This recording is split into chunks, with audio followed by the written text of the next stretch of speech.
पर। आज है 30 नवंबर 2022। आज की इस द बिग न्यूज में एक बहुत ही इंपॉर्टेंट टॉपिक पे हम लोग चर्चा करने वाले हैं, जिसको बोल रहे हैं ज़ॉम्बी वायरस। देखिए अभी हुआ क्या, रशिया के अंदर एक रीजन है, सबने इसका नाम सुना होगा, साइबेरिया रीजन। इसी के अंदर एक और प्रांत आता है, याकुतिया प्रांत। उसमें एक फ्रोजन लेक है। फ्रोजन लेक का मतलब है जमी हुई लेक है।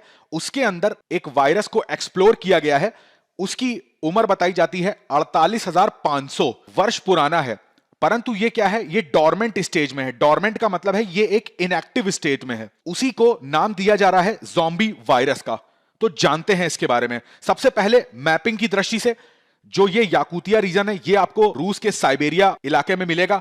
साइबेरिया वही इलाका है जिसको रशिया में फार ईस्ट के नाम से जानते हैं, जहां पर आबादी बहुत कम है, क्योंकि यहां पर 12 महीने बर्फ जमी रहती है। एग्रीकल्चर, इंडस्ट्री, यहां सब इतना ज्यादा डेवलपमेंट नहीं हुआ है इन सब चीजों का। तो यहीं पर आपको याकुतिया प्रांत मिलेगा। यहीं पर एक लेक मिलेगी, वो फ्रोजन है। बेसिकली यहां पर परमाफ्रॉस्ट टेम्परेचर पे यहां का क्लाइमेट दिखता है। परमाफ्रॉस्ट का मतलब क्या होता है? परमाफ्रॉस्ट का मतलब है ऐसी बर्फ जो लगातार 2 साल तक 0 डिग्री सेंटीग्रेड पर रही है।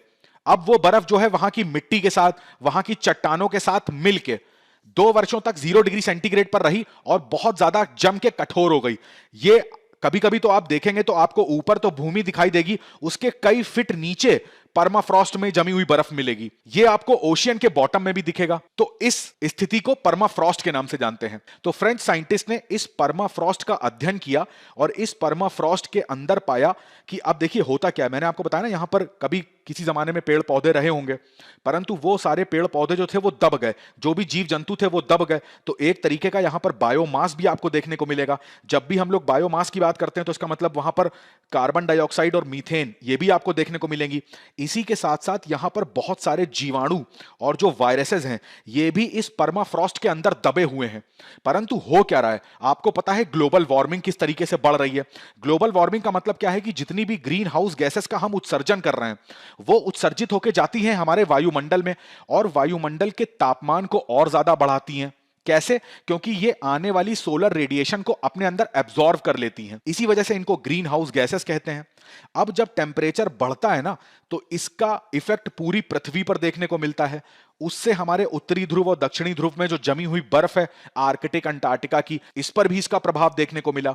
तो उसी प्रकार से ही जो परमाफ्रॉस्ट है ना, ये पिघला और इसके पिघलने से जो CO2 यहां से निकल रही है, यहां से मीथेन निकल रही है और यहीं पर हजारों वर्षों से दबे हुए बैक्टीरिया और वायरसेस भी ऊपर आ रहे हैं।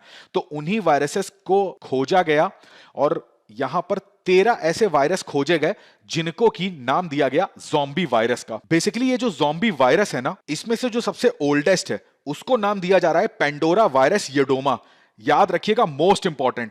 ऐसा बताया जा रहा है कि ये 48,500 वर्ष पुराना है, परंतु ये डॉर्मेंट स्टेज में है, मैंने जैसा पहले आपको बताया। बट ये एक्टिव हो सकता है।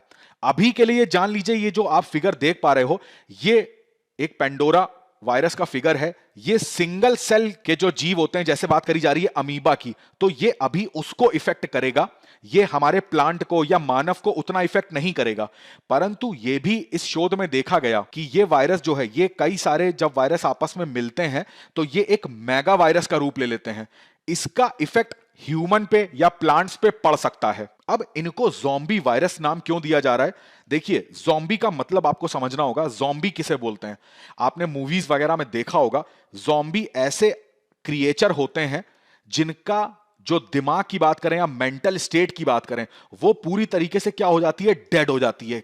आपने देखा होगा मूवीज में कि जो भी एक ज़ॉम्बी होता है वो किसी दूसरे मानव पे या जानवर पे अटैक करता है तो उसे कोई फील नहीं होता। उसके अंदर की जो भावनाएं हैं वो खत्म हो जाती हैं। कहने का मतलब है उसकी जो बॉडी है उसका ब्रेन से डिस्कनेक्शन हो जाता है। अब यहां पर इसका मतलब है कि इसका ब्रेन क्या हो गया है, पूरी तरीके से डेड हो गया है। तो ऐसे स्थिति को हम लोग ज़ॉम्बी बोलते हैं। तो जो भी इस टाइप के वायरस होते हैं ना, बेसिकली वो हमारे नर्वस सिस्टम पे यानी कि हमारे ब्रेन पे अटैक करते हैं और हमारे ब्रेन को पूरी तरीके से डेड करने की कैपेबिलिटी होती है उनके अंदर। अभी के लिए जो ये वायरस पेंडोरा वायरस येडोमा है, इसके बारे में ये कहा जा रहा है कि ये केवल सिंगल सेल को ही इफेक्ट करेगा। अब मानव तो बहुत सारे सेल से मिलकर बना होता है, प्लांट्स भी बहुत सारे सेल से मिलकर बने होते हैं, बट सिंगल सेल किसमें होता है? अमीबा में। तो ये अमीबा को नुकसान पहुंचा सकता है। परंतु इसके साथ साथ ये भी वार्निंग दी जा रही है कि जो भी परमाफ्रॉस्ट के अंदर और वायरसेस या बैक्टीरियाज हैं, वो अगर भविष्य में निकले, अब वो भविष्य में क्यों निकलेंगे? जाहिर सी बात है, जितना ग्रीन हाउस गैसेस बढ़ेंगी उतना ग्लोबल वार्मिंग बढ़ेगा, उतना परमाफ्रॉस्ट की जो बर्फ है वो पिघलेगी, और ये बर्फ अगर पिघलती है और ऐसे वायरस अगर हमारे वातावरण में निकलते हैं तो ये मानव जाति को, पेड़ पौधों को, जानवरों को नुकसान पहुंचा सकते हैं।